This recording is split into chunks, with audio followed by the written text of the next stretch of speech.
Welcome back to the Free Forum Project.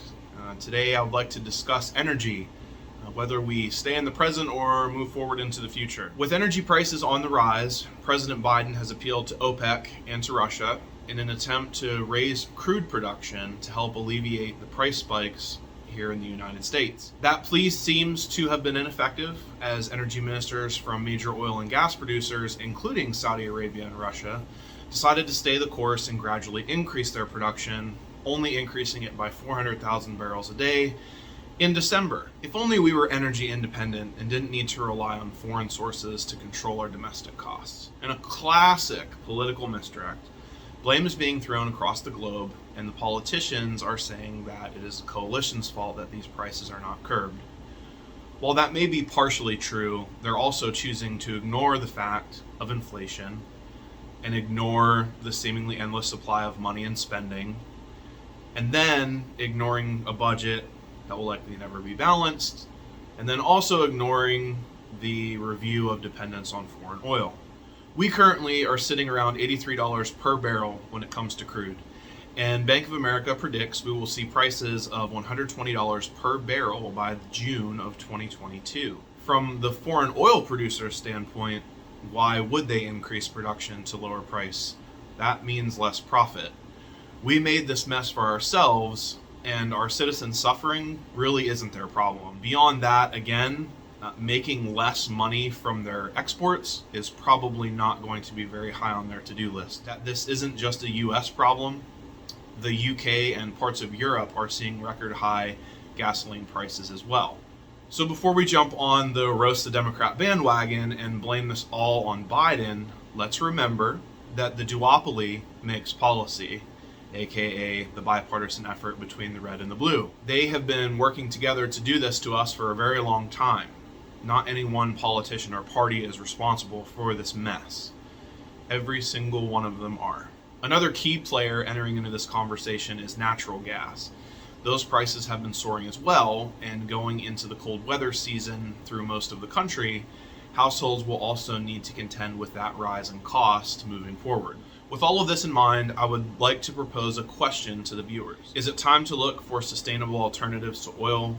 Is it time to think about shifting ourselves away from energy dependence that relies on the mercy of places like Saudi Arabia, Russia, and other members of OPEC, who produce roughly 40% of the entire world's oil supply? Talk about consolidating power. As all this is unfolding, the COP26 summit is taking place. At this summit, more than 450 companies across 45 countries have now committed to achieving the goals of the 2015 Paris Climate Agreement.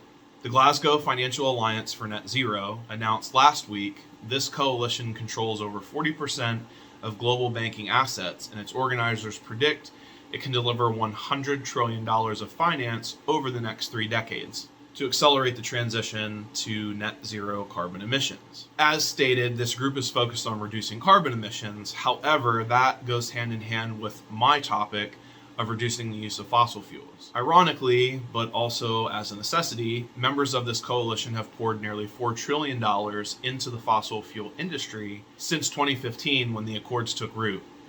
This may seem hypocritical, and some of the spending may be. However, we will never be able to be oil dependent without weaning ourselves off of it first. While speaking primarily of the US in this instance, it also applies to the global market. Achieving true energy independence would likely come in the form of a long-term plan. Some countries and businesses are already moving in that direction. Many oil companies are even starting to put their own investments into renewable energy as well.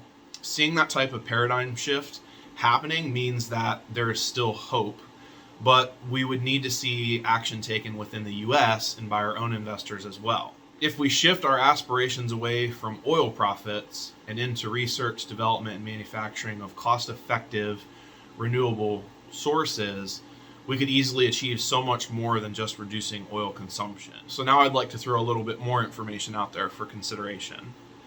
The new U.S. Energy Information Administration, or the EIA, reports U.S. electricity generation from renewable energy exceeded coal for the first time in April of 2019. New U.S. renewable energy investment rose 28% to a record $55.5 billion in 2019 as well. U.S. solar installations could hit a record 19 gigawatts in 2020, despite federal tax incentives phasing out and grid regulators estimating 330 gigawatts of wind and solar will come online by 2029. U.S. renewable energy prices continued falling in 2019 as well, after renewables fell below the cost of coal in 2018. A side note here, the cost of renewable energy is already falling below the floor of cost with coal, and yet we are still arguing over whether or not renewable or sustainable energy is a realistic alternative. It would be irresponsible of me to say that this data points to eliminating fossil fuels in the next decade, or that it would be reliable at all times. There are certainly issues that would need to be worked out, and we will see that happen as more investment goes into these opportunities. Look at how far technology has come in the past 20 years. Smartphones, tablets, computers, servers, the cloud technology. All of this possible because the companies that manufacture and sell them are making money hand over fist from the consumer. They find better and more efficient ways to produce and increase potential of their products as a result. They are competing in a market economy, and if they don't advance, they perish. If we could have that same type of focus on renewable and sustainable energy, imagine how far we could go.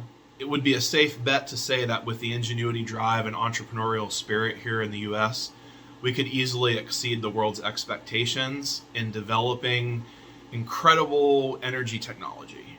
Imagine if the US focused on these energy products, trained and developed new higher paying jobs to manufacture, build, and maintain these renewable, sustainable systems. That would be commercial jobs, and that would be consumer jobs on just about every level. If we as a country are the leaders in the technology, we would see those manufacturing jobs as well. Assembly plants, shipping needs, the list goes on and on.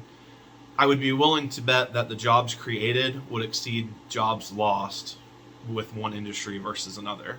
We have wind, solar, hydro, geothermal, and even nuclear power options that could easily help build utility needs and begin to make the shift away from oil a real option.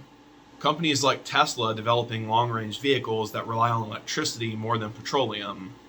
New contracts being discussed for freight to be hauled by over-the-road truckers, but in electric vehicles. The possibilities are endless if we truly embrace the concept. It's also important to note that this push would have to be a phased system. It's not as though we would simply be able to just stop using gasoline and oil overnight. Clearly, our reliance is too heavy. But over the course of time, we could see a true future develop for this nation, one that could lead America into the future at the forefront of renewable energy. It could be a system that doesn't force us to rely on foreign whims and production restrictions in order to control our costs. So those are the facts that I wanted to present for everyone to consider. Oil dependence, prices that we can't readily control, a volatile world system that relies heavily on the whims of OPEC and Russia, the development of new technology, new jobs, falling cost for sustainable energy, rising demand for renewable output, the opportunity to change course and become an economic powerhouse once again in this country. Consider those points and this information. Is it time to start shifting our focus away from oil more so than we already are? Is it time to look into renewable energy and try to revitalize the economy in the process? In my opinion, it's time for the viewers to decide what's next. So, let's begin. Think freely, discuss openly.